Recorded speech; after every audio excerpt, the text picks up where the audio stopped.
Living the life.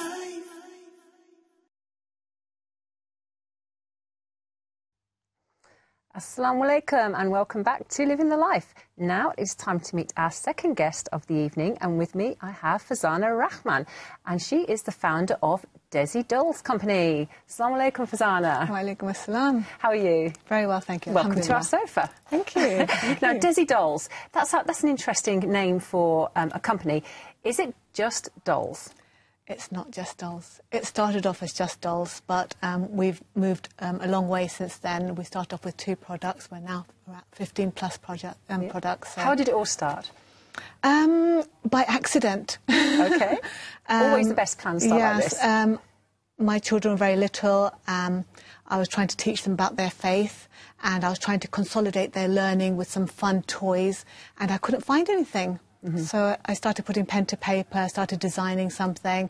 At the same time, I left my job, my full-time job, and then I didn't stop, didn't look back. Yeah. And I was thinking, when I designed the dolls, what would I like my children to learn? How can I consolidate that learning? And it started off by creating Amina and Yusuf, which we have here. I think we have Amina here little today. Amina here, mashallah. She's very pretty, mashallah. So she's a talking doll. She talks, okay. Yes. So battery operated? She's battery operated. She's lovely. The idea was, so children, the basics that they're learning from day one. So when you press her nose, she sneezes. Oh, can I do it? Yes, you may. Okay. And so just teaching children what to recite after you sneeze. And she sings fun songs, and she recites Surah Fatiha and Surah Ikhlas. And not only in Arabic, but also in English, because it's not just a matter of teaching the children what to recite in the correct way. Can I give Amina to you? She's very nice. I like her hijab. Can I ask a question as well? Because what was very important to my children when they were young, they wanted to know, can they change the clothes? They can change them, but I don't have anything for them to change into. I can see she's got a little tie at the back of her hijab, so I presume she can take it on and off depending whether she's going out or not. Yes, they can. And some of our customers say that their grandmothers have sewn little abayas for them, and it's quite sweet. Oh, that's cute, mashallah. So maybe you could show us how she works. Yeah, perhaps, so she sings songs.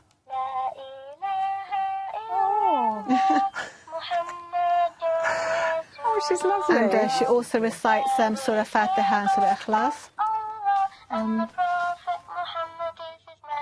So we'll let her introduce herself. Assalamu alaikum. My name is Amina, and I'm a Muslim. And so she says several phrases on this hand, several phrases on this hand. Before we recite from the Holy Quran, we say, أعوذ بالله من الشيطان الرجيم. This means I seek refuge. So She's like I said, she's talented, mashallah. She's very talented, and she's evolved over the years.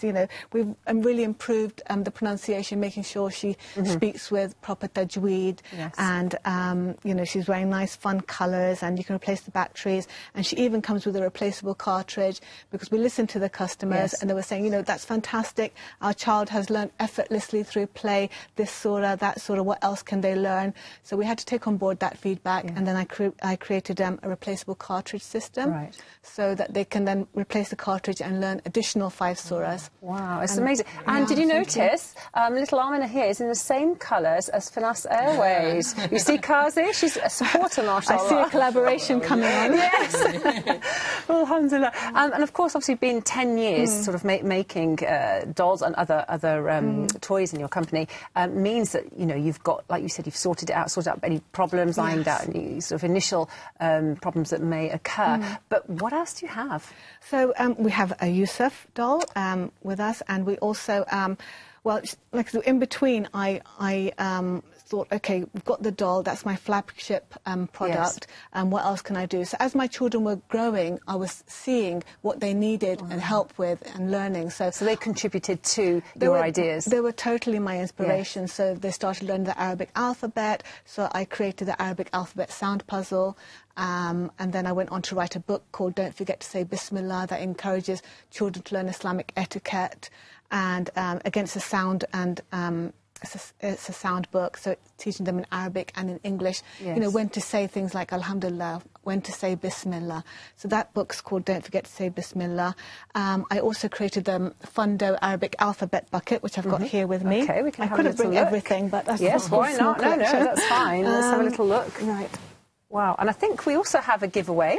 Yes, later. we do, yeah. What are we going to give to our viewers today? Lots and lots of fun toys, about £150 worth of toys in 2 separate bundles, and I'll run you through a couple more toys in a little while. Okay, but this is excellent. our Arabic alphabet letter cutters. So again, it's just a fun way to consolidate learning the Arabic alphabet.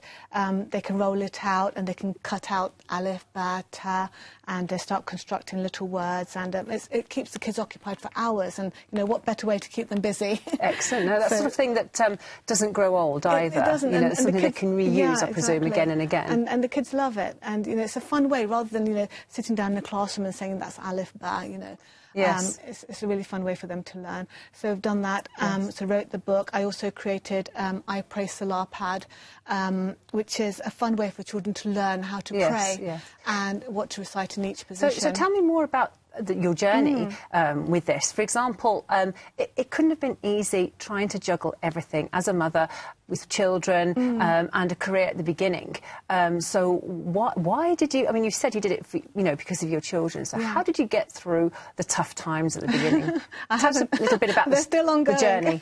The journey of it. The journey, yeah. I mean, it's been a very long and slow journey. My company has grown very organically. I couldn't afford to grow it too quickly. Literally one product whenever I felt I was able to physically do it. I'm not short of ideas. I've got a whole mind full of ideas waiting to kind of explode. But just as they're growing and as time allowed, as funds allowed, I've been doing everything very slowly because, I've got a young family, they're growing up, and the whole reason for me to start my own business was that I could try and have some balance between work and home. So did you allow sort of friends of your children to come and try out the toys? Did you watch them and think, let's see how they play with it, let's see what they're doing and where I can improve? Yeah, there was definitely an element of that, but to be honest, I'm not much of give this a trial and give that a trial. I'm very kind of stubborn and strong-headed. Not always the right thing to be doing, but I just generally have an idea, and in my mind it's the right thing, and I just kind of run with it. So now we also have a book. Now, is it a bedtime book? And is this something that you read to your children? This is a book that I've written, and we're actually launching it this Ramadan. It's a brand new book called My Ramadan Dua book. So you actually wrote this as well? I've actually wrote this book, and we're launching it this month, just in time for Ramadan.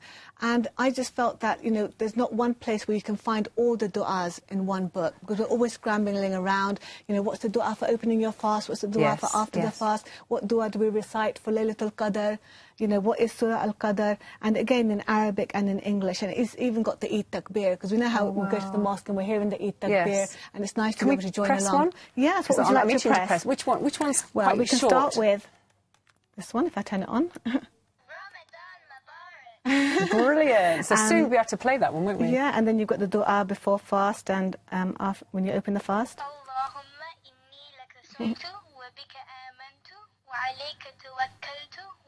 And so in English as well. Oh God, I fasted for you, and I believe in you, and I put my trust in you, and I break my fast with what you have provided. It takes very you clear, through, isn't it? Yeah, no, alhamdulillah, we focus a lot on the quality of the sound and what we can actually teach the children and make sure they're getting out of it what we want them to get out of it. And, it's a really fun story. It's even got a chocolate brownie recipe.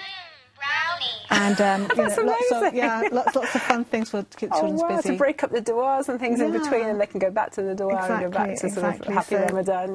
Mashallah. And also something fun here. I like this. This is a very cuddly pillow. Yes. But it's not just a pillow, is it? No. I think it does something else. Tell us about this amazing star here. Yeah, I mean, I must admit, I hadn't brought out a toy to the market for a little while. It's been several months, might even have been a year or two. And then, when you're teaching your children the sunnah of before you go to sleep, what to recite, and you're reciting the 3 quls with them, and you're encouraging them to blow into their palms and wipe it over their bodies, and you're reciting Surah Ayatul Kursi with them, and you're thinking to yourself, there must be a more fun way of doing this. And so, I start creating and start designing. And so we have a matching moon. Just to see, there's the moon. And they light up. They've got these lovely... Oh, does mine? Here, let's see if mine... I think down there where you've got the light button. Oh, yes. Here we go. Oh. Yeah, so brilliant. They light up, and so this button at the top here recites Ayatul Kursi. This one here is the 3 quls. This one's the dua when you wake up. You can hear that one. It's morning time. Wakey, wakey. say the dua for when we wake up. And the dua before you go to sleep. And a lovely lullaby which I wrote with my children. Oh, you see, I was wondering that. Oh, shall I wait for the dua to finish? That's fine. Okay. Because I was wondering, well, obviously they're learning, but are they actually going to get some sleep as well? So the lullaby, well, apparently, you know, perhaps does the job. It really does, and you know, we've had such amazing feedback from parents saying that it's made bedtime so much more fun and so much more easier, and you know, kids that were really struggling to go to sleep on their own, they really have taken to it and made it their bedtime buddy, which is really nice. Because bedtime can be so tricky with young children, can't And I'm very it? proud that my son has actually done the voiceover for this. So, you know, all the time we're thinking how to make sure that the toys are as child-friendly and appealing as possible. And, you know, he's become a bit of a celebrity in himself because... What does it all cost? I mean, each of them? Retail price, this is £25, and this is our new Quran pillow, and that retails at £28. And they both recite different things. So this one's got the Ayatul Kursi and the 3 Quls and the lullaby and a couple of du'as.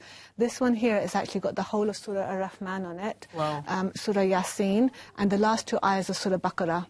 Which is always very nice to go to sleep. I know, I love them. They feel so, you know, so soft as well. And you just want to, sort of, it's nice. Lie down with them, have a little rest. And the voice on this one is done by an amazing lady with beautiful tajweed and a beautiful soothing voice. Oh, mashallah. You know, like I said, we take care of every detail just to make sure that the toys are the best that they can be. Yes, thank you. It's true. No, thank you so much for showing us your toys and the products as well. Really, really interesting. And I'm sure children will have a lot of fun with them too.